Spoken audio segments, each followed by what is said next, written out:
Stephanie Laudner. I don't know if the last name sounds familiar to you. My husband is Chuck Laudner. He is the state organizer and director for Mr. Trump's campaign. This has been one of the most wonderful experiences I could ever have been a part of. Mr. Trump is probably one of the most sincere, understanding, knowledgeable, and wanting to learn all the time individuals I have ever met. My husband and I have been doing politics for over 30-some years, and this is probably one of the better campaigns that we have been a part of. And because of that, we are caucusing for Trump, and we are organizing for Trump tonight.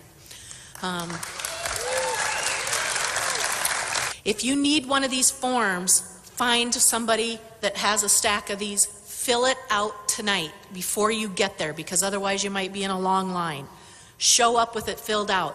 If you are not sure where your caucus is at, on the back of this form, go to the Donald Trump website. We are the only campaign in the state of Iowa that has your caucus finder on it. You type your address in, and it'll tell you exactly where you need to go to caucus this night.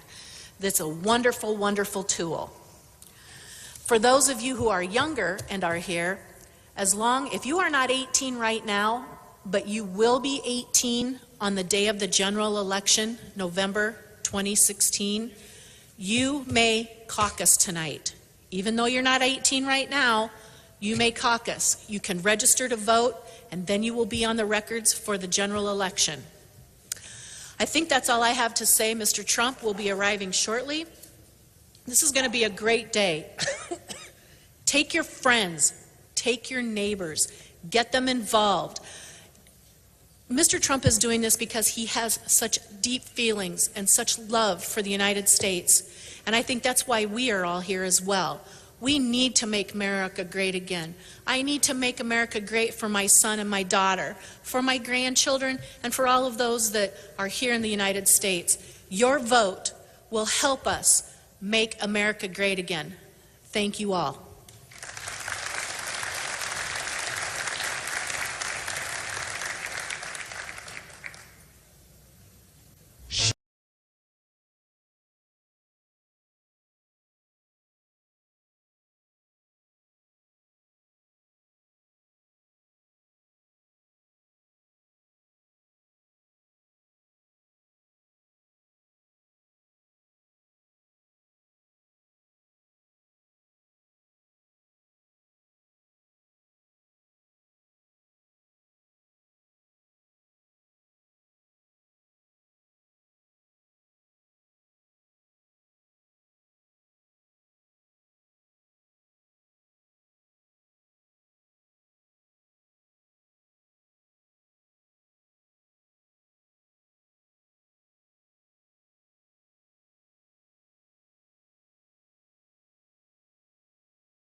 rally sign over your head and start chanting, Trump, Trump, Trump. Ask the people around you to do likewise until the officer removes the protester. Thank you for helping us make America great again.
Hello, everybody. Thank you for being here. So this is it. It's crunch time, right? It's crunch time. We've all worked very hard for this, and we wanted to make this stop. It was going to be just a quickie and a great group of people, but these are our very close friends, so we wanted to stop.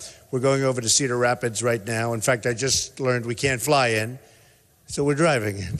So I'll get the hell out of here fast. Is that okay? But it's going to, no. We're going to take the best care. But I want to thank everybody for being here.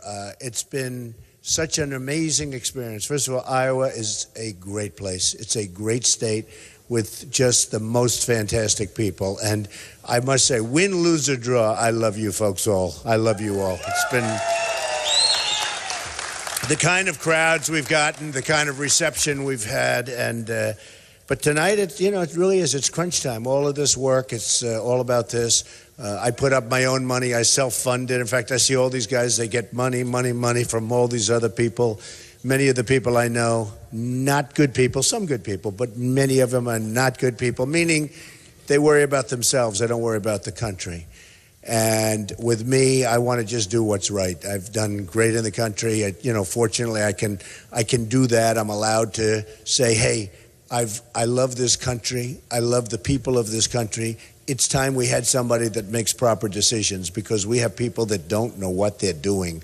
Whether you look at the Iran deal, it's incredible. When you look at the Iran deal, when you look at any deal, I mean, look at the trade deals, you don't see that as often. It's not as obvious. But what these other countries are doing to us, they're just cleaning our clock.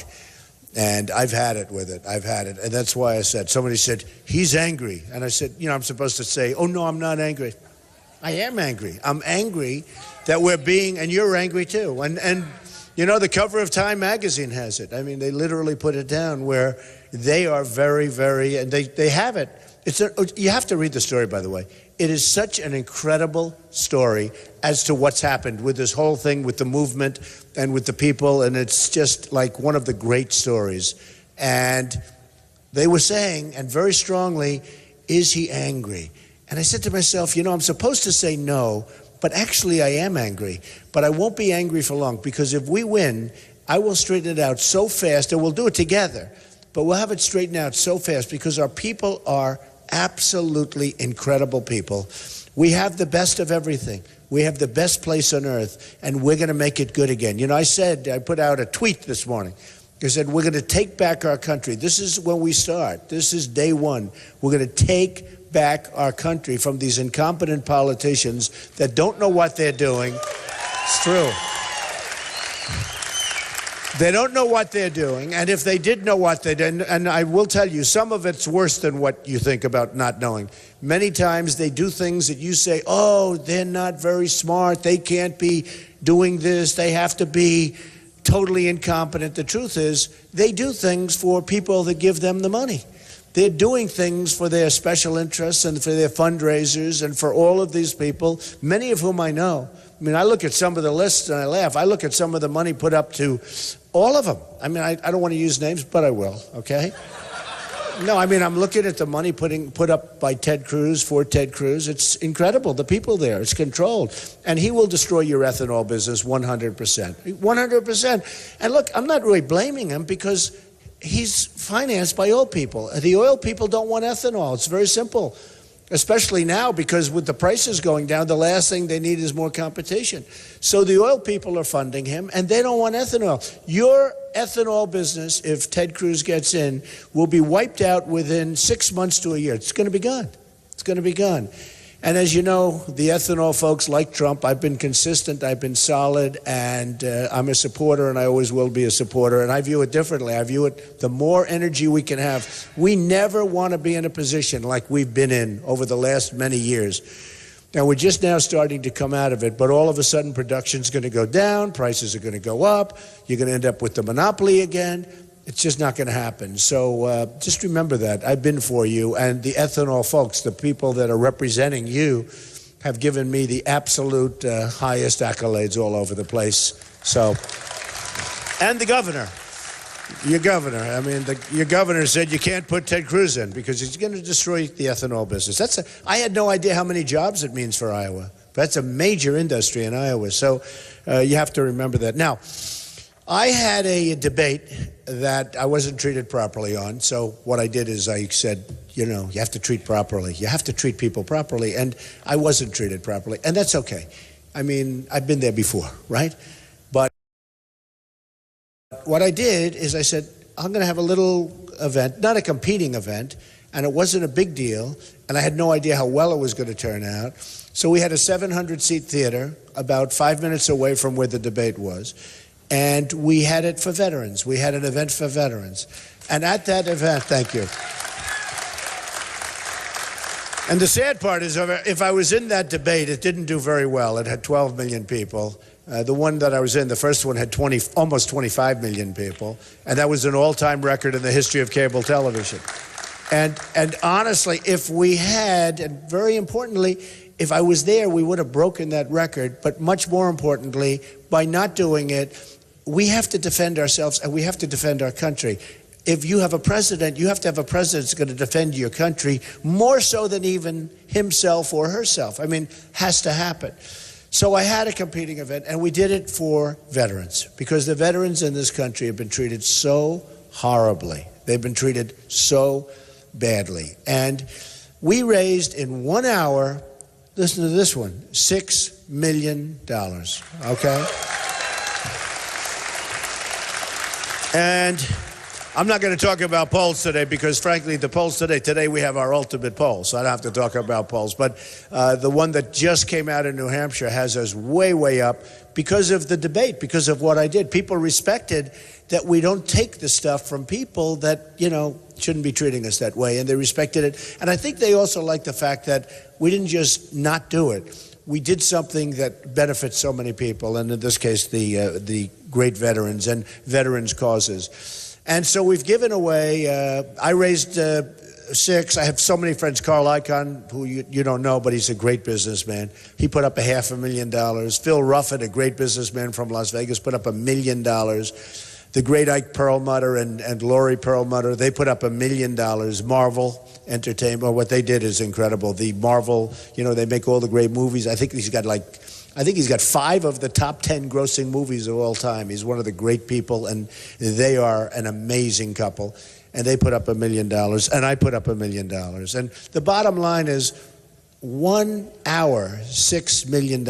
And that evening was so beautiful. We had a veteran that came in, lost his leg, and he gave a speech, a talk, and about coming back and how tough it was to come back from the Middle East and all of a sudden be in society again, and how difficult it was and how difficult it is for veterans generally. And we have today one of our first recipients, Americans for Independent Living. And we have Arnold and Tim, and they're here now to pick up a check for $100,000. It's one, we're going to give about 22 or 24 checks out, and they've all been vetted. The vets have been vetted. Because what we've done is we want to make sure that these people that get these checks are amazing people. And Arnold and Tim, if you come up, we're going to give you a nice, beautiful check. And they've done an incredible job.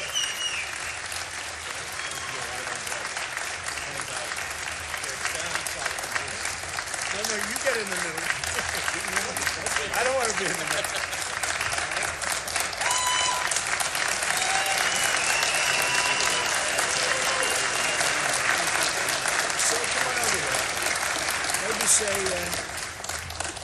Just give a couple of minutes worth of what do you do, because I know, but they don't know. Go ahead. Thank you, everyone. I'm Tim with Americans for Independent Living, a new organization here in the Waterloo area. We're here to help our veterans that have returned home since 9/11 that have suffered major disabilities. And we're looking to do the home modifications as much as we can to help them out that way so they can make a house a home like the rest of us live in and enjoy life instead of struggling with the challenges that they've come up with and protecting us and giving us our right to do what we do. So this is what we're here for. Thank you very much. Appreciate it. Thank you. See you in the White House. He said, we'll see you in the White House. That's nice. I like him. No, these people are amazing. I mean, they devote their lives to it. And we were very careful because, you have some people that don't do as good a job, and we say, let somebody else help them. But some of the people that we're giving this money to, they're incredible people. And such an honor to be in a country with people like this. And they really care. I mean, that's what they want. They want to help people. And so we're very happy to be able to help them. Also, I have a couple of special people I'm going to introduce because I see them standing in the back wings. My wife, Melania, who's been so supportive. Come on up, honey. So supportive. Come on, honey. And my daughter, thank you. Look at her. And my daughter, Ivanka, and her husband, Jared. Come on up.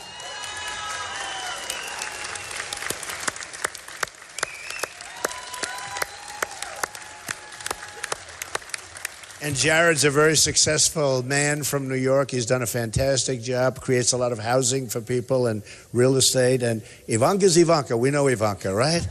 And she's going to have a baby perhaps in 10 minutes or a week or 2 weeks or something, but we're ready. You know the joke. It's been going on around. I said, please, have your baby in Iowa. I would not lose this. It's no way I could lose. We're all prepared. We even have a place picked out, but, perhaps that won't happen. But I just want to thank you all for being here. Ivanka, you want to say a word for a second? Come on. It has been such a pleasure to be here for the last several days with my father, going around and meeting the amazing people of Iowa. The reception has been so warm, and I think that's in part because my father's really created a movement. With all of your help, people want to see change, and he's going to effectuate that change. It's been what he's done his whole life. So my father will undoubtedly make America great again, and we appreciate your support. So come out tonight, 7 o'clock in Caucus for Donald J. Trump. Thank you, everyone, for being here.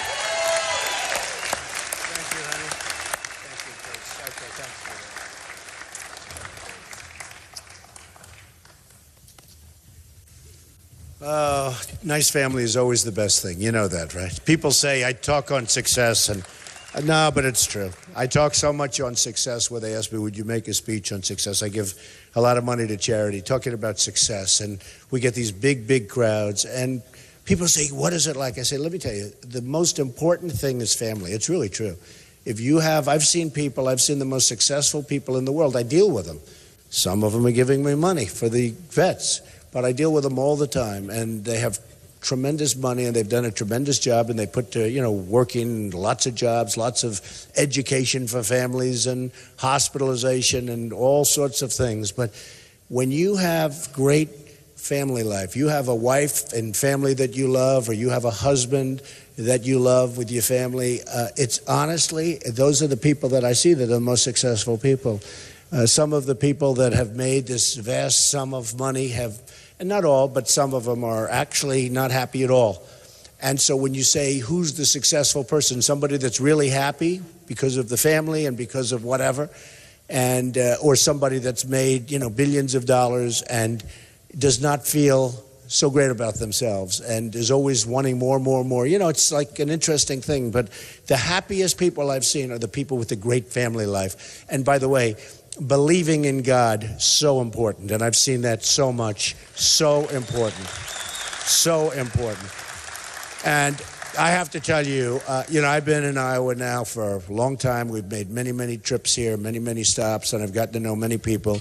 The evangelicals have been unbelievable to Donald Trump. They have been unbelievable. Boy, do they understand me. They understand me better than anybody. I said that this morning to somebody. I said, I think the evangelicals really do get me. But we're going to protect so many things. We're going to protect our country. We're going to protect Christianity. Christianity is under siege, folks. It's under siege. And we're going to protect it. And Jerry Falwell was here yesterday. Jerry Falwell Jr., who's an amazing guy. He built with his father Liberty University. And I was there 2 weeks ago, and we set a record in terms of attendance. But he's seen everybody come through Liberty because each one of the candidates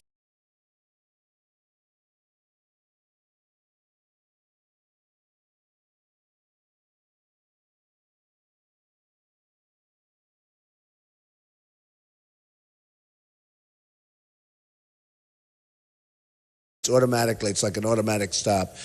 And I guess every single candidate went through. And when he endorsed me, as a person, he endorsed me. That was one of the great compliments that I could have had, because he knows them all. He sees them all. Not an easy thing for him to do. He doesn't do that. I think this is the first time. So when he came out and did that, to me, that was a great compliment. And I think it had a huge impact, frankly, because our numbers with evangelicals, they were good before, but they went shooting through the roof. So a combination of Jerry and Sarah Palin, who is a terrific person and a terrific woman, she came out and endorsed us, and that was so nice and so great. And I think that had an impact. And on the border, who's better than Sheriff Joe of Arizona, right? You know, all of these people are fighting and fighting and fighting and trying to say they're the right. It's very interesting, because we're going to have a lot of things. We're going to do things that have not been done. I mean, we're going to build that wall. It's going to be a beautiful, big, strong, powerful wall. And people are going to come through, but they're going to come through legally. Legally. They're coming through the wall legally. And that's the way it is. And it's going to be a great thing, and it's going to be wonderful to have a border. We're going to have a border. And we are going to, you know who's paying for the wall. Mexico's paying for the wall, okay? I won't put you through the exit. Who's paying for the wall? Everybody knows, and they're going to. And the other candidates come up, and they say, why is Mexico paying? How can you do that? They're not going to pay for the wall. I said, of course they are. They make so much money off the United States in terms of trade deficits and trade. The numbers are astronomical. I'm not even including the drug traffic, which probably triples it. You know, the drugs come over. So we get the drugs, they get the cash. This is the way. They have trucks. They drive right over there. You ever see the walls where they have a wall this high and they build a little ramp? I don't even know why they build a ramp. They just bulldoze it and just drive straight. You don't need a ramp. I don't know why they do that. I guess they don't want to hurt the wall. But they build a ramp, and they have Jeeps, and they have these vehicles driving right over. It's the most incredible. I think it was in Time magazine, a picture of these vehicles driving over, loaded up with drugs. And we get the drugs, and you look at some places like New Hampshire, our next stop is New Hampshire. They have a drug problem that you wouldn't believe, and you wouldn't think of that for New Hampshire. It all comes from that southern border, and they have an amazing problem up there in many of the New England states, but, I mean, our country as a whole. So they come up, and they come pouring across, and they come back with the cash. We're going to stop it, because this wall's not going to be a wall you're going to drive over. See that ceiling? That ceiling's peanuts compared to what we're talking about, okay? This is a real wall. This is a wall, if they ever get up there, they're not coming down, because they're going to say, wow, it's a problem. And I get a kick out of these people say, you know, they come out and they say the walls, and the walls don't work. Walls don't work. I mean, the walls they build don't work. You ever see these things? They're like making it out of paper mache. No, this is the real deal, okay? This is going to be, I know exactly what it's going to look like already. That's what I do. I really build good. Wouldn't it be nice to have a real builder? What I do best in life is build. You know, I built these buildings that are so great. Whether you look, no matter where you look, whether you go to Chicago or New York or anywhere. I mean, right now we have buildings going up all over the world. Doing this is actually tough because I love what I do so much. But with Ivanka, Don, Eric, my executives, I have great executives. I built a great, great company, a powerful company, very low debt, tremendous cash flow. I would have never believed it 20 years ago, 25 years ago. Tremendous cash flow, some of the greatest assets in the world. And then I filed the papers, and everyone said, wow, because I'm a private company. They said, he's much bigger than anyone ever understood. And I've got rave reviews on it from a financial standpoint, and I say it not in a braggadocious way. That's the kind of thinking we need in this country, because we have people that don't know what they're doing. We have people that don't know what they're doing. We have $19 trillion. You know, $1 trillion? Most people don't even know what it means to say $1 trillion. This wasn't a word that was in the vocabulary 10 years ago. And now we have $19 trillion worth of debt, when you think of that. Now, the budget they just approved 2 weeks ago, which I don't know. I mean, a lot of you are shaking your heads. You know exactly what I'm talking about. Thing got done in like two days. Not even 2 days. It was like a few hours. Most people didn't even know they were talking about a budget. And that budget funds everything for Obama. You know, Obama's a terrible negotiator, except when it comes to negotiating against the Republicans. You ever notice? And I'm not angry. I'm not even angry. You give up with this stuff. Obama, who cares? I'm not angry at the Democrats because we understand where they're coming from. I'm angry at the Republicans because the Republicans roll over And they just allow all of this stuff to take place. And then they talk about, we're going to try and balance our budget in 25 years. 25 years? Why 25 years? We're getting rid of a lot of things. As an example, Common Core is dead. It's gone. Common Core is gone. Our Second Amendment, we are going to fight so that is not going to be chipped away at. You know, they're chipping away at your Second Amendment. And pretty soon, if it's up to some people, you won't have a Second Amendment. You know, a couple of things have happened, pretty big things, I'll tell you. Paris, remember California, same thing. Not as great from the standpoint we lost 14 great American people in Paris. What happened there, what happened in California, just think of this. Gun-free zones, Paris is one of the absolute toughest places in the world to get a gun. One of the absolute toughest. France is like said to be the toughest country. You can't get a gun unless you're a bad guy. What happened is they walk in and they start shooting people. If like a few of you people were in that room and you had guns strapped to your ankle or your waist and the bullets were flying in the opposite direction, there wouldn't have been 130 people killed. By the way, 130 killed. Many, many, many right now in a hospital, so gravely injured that they're not going to make it, and if they do make it, it's not going to be a pleasant life, okay? Because there was absolutely, they could have stayed there longer and kept shooting. But they were just saying, you, over, boom. You, over, boom.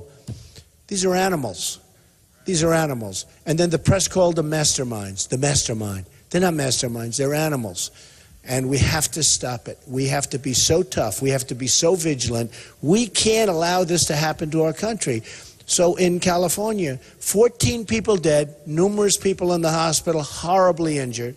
14, these are people that gave wedding parties for the people. They knew them. They knew them. And they walk into the room and they started shooting.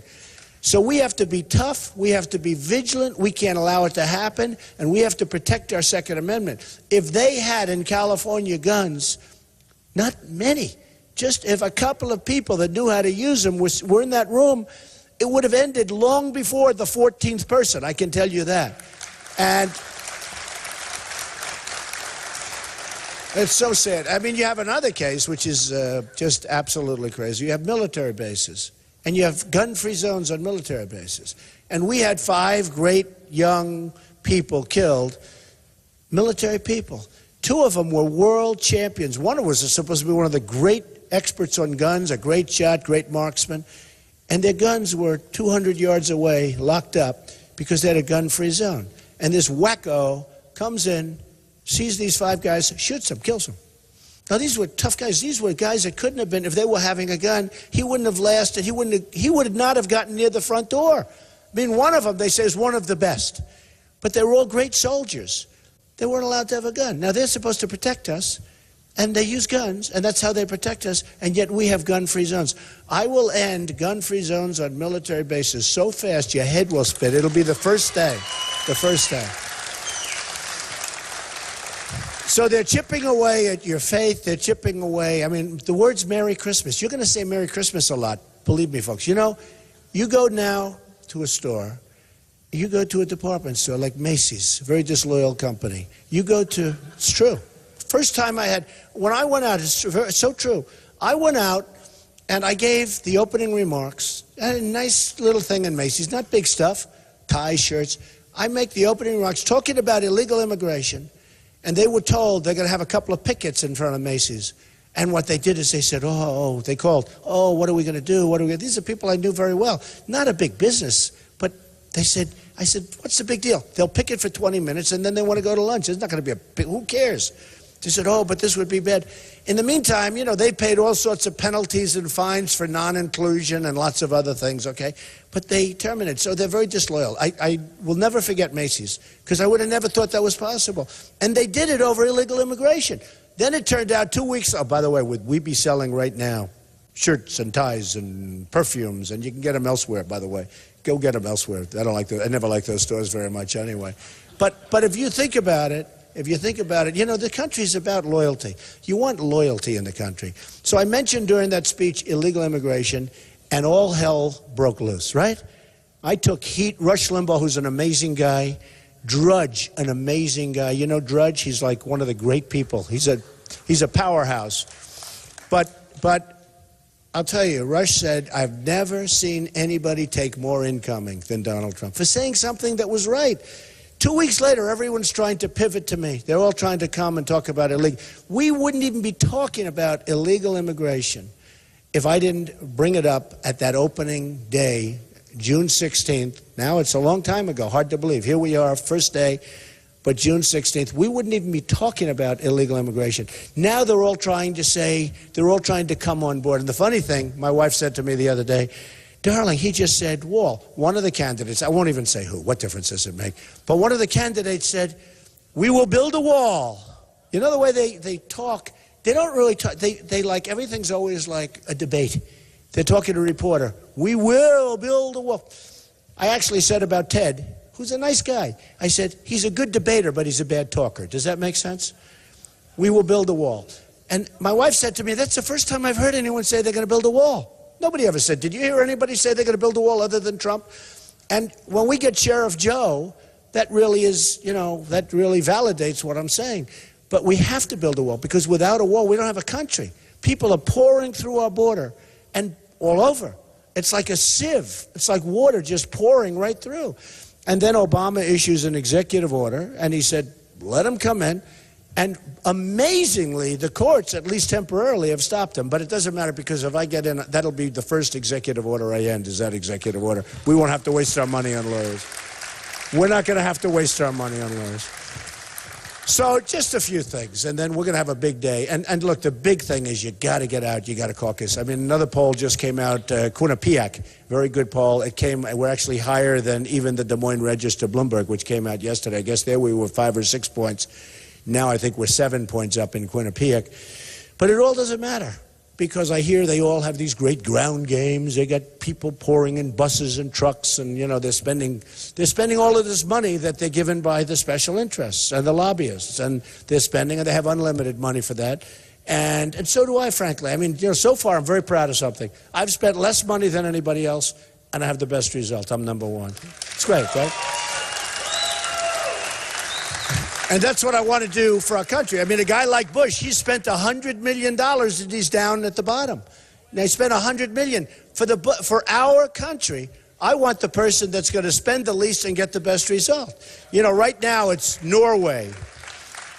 Well, right now in education, it's Norway, Sweden, Denmark, China. These are all great places for education, right? We're number 28. In other words, we're toward the bottom of the pack. We have literally nations that you wouldn't believe ahead of us. They're like third world nations ahead of us in education.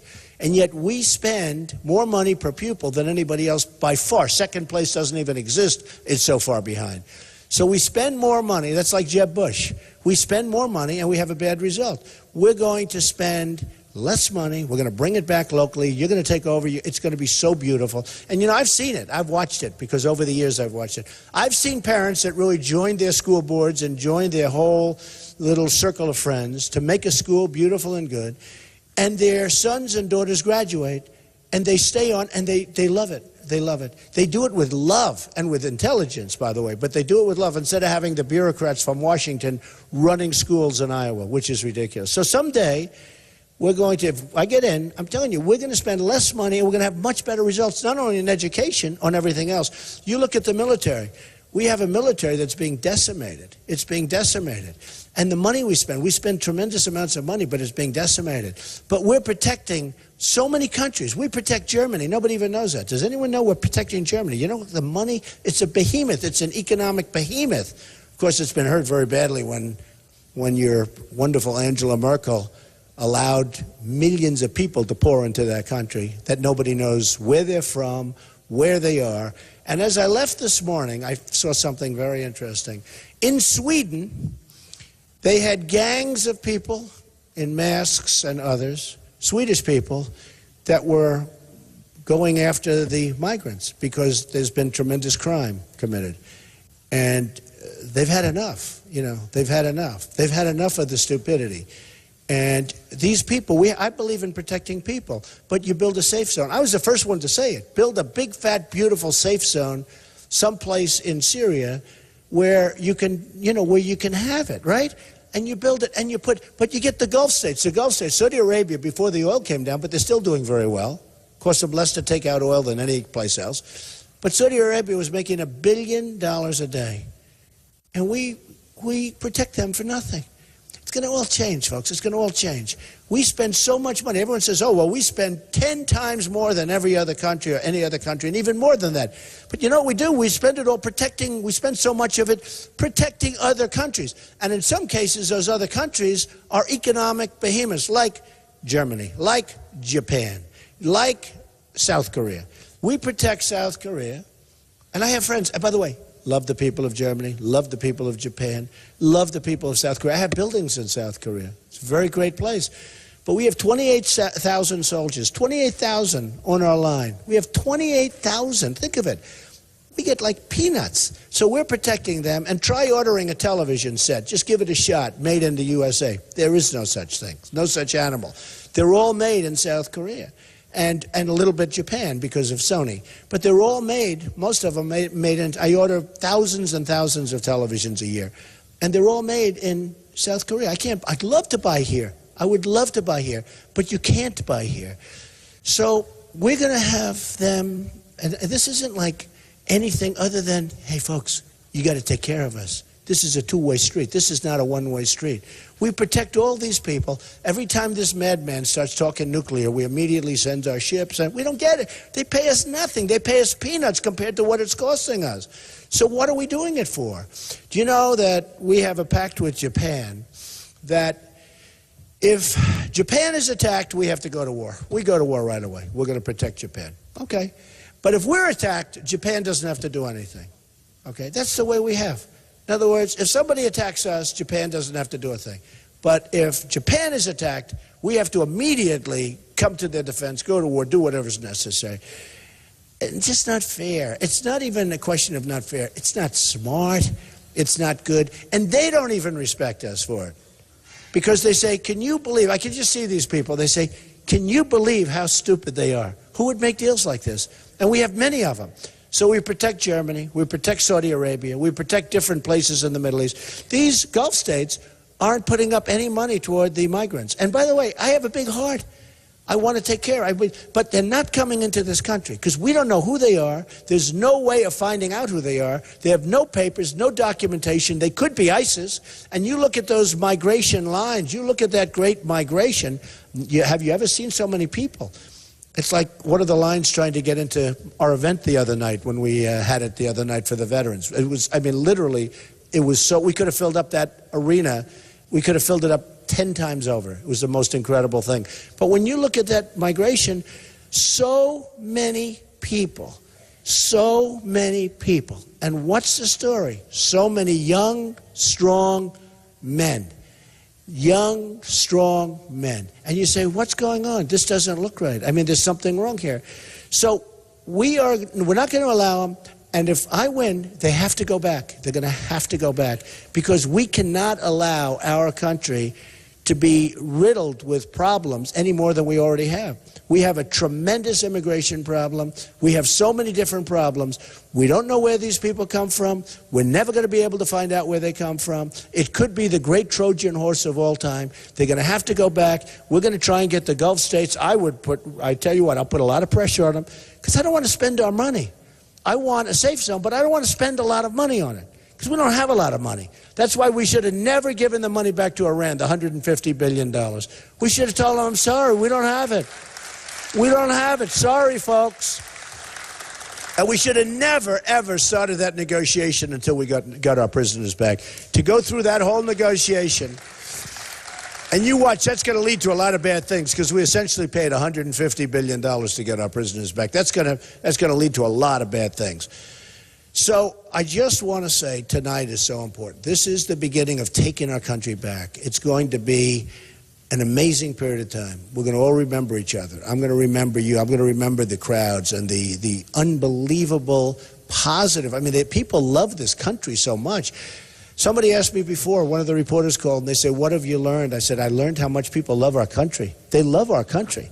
It's incredible. When I see what goes on, it's just incredible. When I see when we have 21,000 people in Dallas, and we have so many, I mean, the crowds are so incredible. We have 35,000 people in Mobile, Alabama. A couple of weeks ago, we had 20,000 people in Oklahoma. And now we're leading all the polls, and we're leading Iowa, but it doesn't mean anything. You got to go out tonight in Caucus. I mean, you people are all fans, and you're fans of ourselves. But tonight, you have to go out in Caucus, and it looks like the snowstorm is not going to be hitting us until sometime fairly late, like at 1 o'clock, 2 o'clock, 3 o'clock in the morning, maybe even not even till the next day. And so that's really good, because they all say the more people that go out, the better we're going to do. And I don't say me, I say we, because it is we. It's a movement. It's we. So you've got to go out. I kid when I say if you're in bed, if you're sick, if you can't walk, if the doctor says you cannot leave, I don't care. Get out of bed and come. You got to do it. You got to do it. So hopefully tonight we're going to have the beginning of what is going to be, in a certain way, a very positive revolution. I mean, this would be a very, very positive revolution. We're going to take our country back, and we are going to make America great again. And I love you all, and thank you all. Special people, thank you all. Appreciate it. I'll sign some. Thank you. Thank you all.